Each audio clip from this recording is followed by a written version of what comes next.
Well, a series of large explosions around the capital took place about 15 minutes ago. I'm just going to step out of the way. Our camera is pointed towards a district in South Beirut called Dahia. It's a Shia Muslim neighborhood. It is controlled by Hezbollah. It has been attacked now 5 times in the last week. You can probably see a big plume of black smoke now drifting over the sea. Our cameras were rolling, however, when those strikes hit the neighborhood. Let's have a look.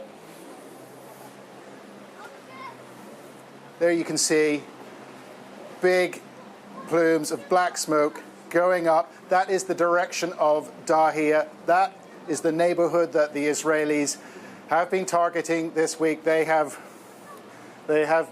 killed a swathe of top Hezbollah leaders this week. Funeral taking place today for a commander who was killed yesterday. We were on the scene yesterday in Dahia. But these strikes, not just in Dahia, but in parts of the capital, other parts of the capital as well. And we think this is the widest series of Israeli airstrikes over the course of the past week. So this is a significant development. I mean, as for other matters like the ceasefire, talk of a ceasefire, talks about talks, well, that has really evaporated now, hasn't it? These strikes also talk to the vulnerability of Hezbollah, an organization that does not seem to be able to protect its senior commanders or its rank and file members. They are clearly vulnerable. And I think it also says that this conflict continues to intensify. We're not talking about a war on the southern border. It is coming to the capital here in Beirut. These are significant strikes all over the capital. We'll continue to watch what is happening here. Certainly a lively moment. In our position here on the coast, we could hear people shouting with surprise, grabbing their things, leaving, other people just watching and staring. Clearly, the war is coming to Beirut. And John, as we talk to you, let's just bring you the very latest news that we're hearing. This is via the Reuters newswire service. The Israeli military confirming those airstrikes, of course, as we can see from very evidently behind you, saying it's targeted Hezbollah's central command in Beirut, in the southern suburbs. What do you make of that? Okay, well, that is par for the course. The Israelis do confirm when they have struck targets in Beirut. They do claim a responsibility for killing, and have done this week, for responsibility for killing various Hezbollah leaders. We then wait for confirmation from Hezbollah. We got that this morning in the case of a commander called Mohammed Sarir, the head of their drone division. Doesn't always happen. We don't always get confirmation from Hezbollah. That has happened on one occasion this week. But you know what? The Israelis have been cutting through the top leadership of Hezbollah, this organization, the most powerful non-state actor in this country, certainly increasingly vulnerable. Their communications are down. They've been taken out by Israel, and the Israelis seem to be able to take out their top leaders. Certainly, they will be after more Hezbollah leaders.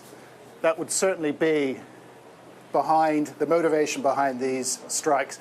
But you know what? They've been taking place in other parts of the capital as well. We're getting conflicting reports on that. But it's not just where we are looking south towards Dahia.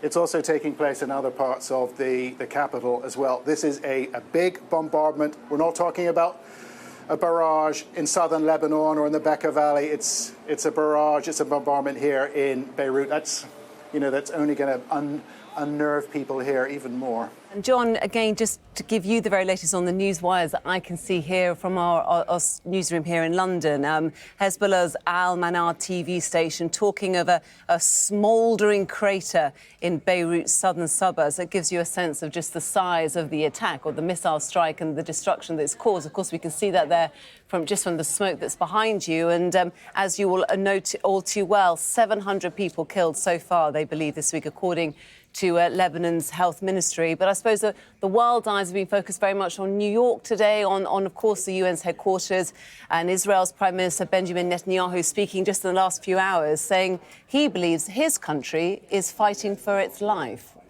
Well, how has that been received where you are? Yeah. That will be viewed with despair by most people here, the vast majority. It's important to say that Hezbollah is not Lebanon, and Lebanon is not Hezbollah. It is a part of this country.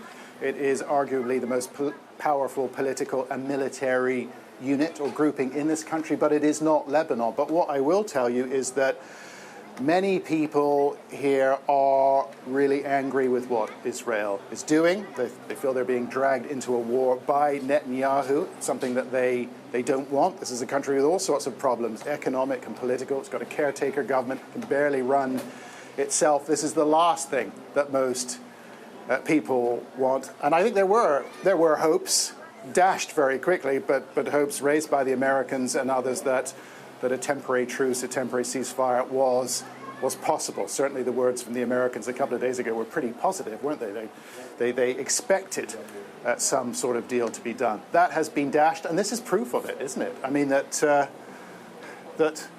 ceasefire, some sort of truce, that is a long, long way away. It certainly seems that the Israeli Prime Minister does not appear to want to be dragged into any type of ceasefire arrangement. Whether Hezbollah would welcome that or not, they may well do. They have shown themselves to be very vulnerable in the last week or so. Their communications infrastructure has been completely wiped out. They can't protect their senior leaders. They can't protect their rank and file members. I mean, remember the pager explosions, the walkie-talkie explosions, thousands of people injured in those explosions. This is an organization that may wish to regroup.